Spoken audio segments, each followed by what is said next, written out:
एक दिन गौतम बुद्ध अपने शिष्यों के साथ एकदम शांत बैठे हुए थे।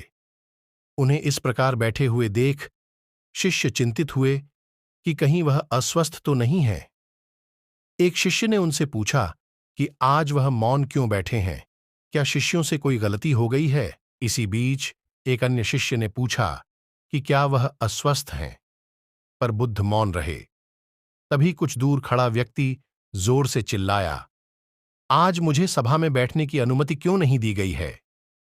बुद्ध आंखें बंद करके ध्यान मग्न हो गए। वह व्यक्ति फिर से चिल्लाया, मुझे प्रवेश की अनुमति क्यों नहीं मिली? इसी बीच एक उदार शिष्य ने उसका पक्ष लेते हुए कहा कि उसे सभा में आने की अनुमति प्रदान की जाए।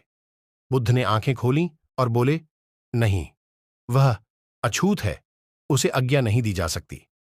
यह सुनकर शिष्यों को बड़ा आश्चर्य हुआ। बुद्ध उनके मन का भाव समझ गए और बोले, हां, वह अछूत है। इस पर कई शिष्य बोले, हमारे आश्रम में जात पात का कोई भेद ही नहीं, फिर वह अछूत कैसे हो गया? तब बुद्ध ने समझाया, आज वह क्रोधित होकर आया है।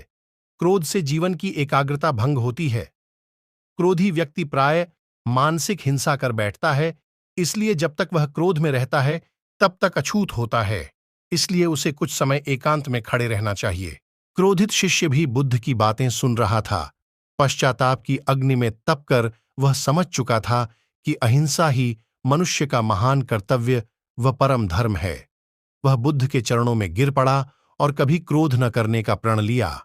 शिक्षा, आशय यह है कि क्रोध के कारण व्यक्ति अनर्थ कर बैठता है और पश्चाताप उसे बाद में होता है, जिसका कोई लाभ नहीं मिलता। इसलिए हमें क्रोध नहीं करना चाहिए।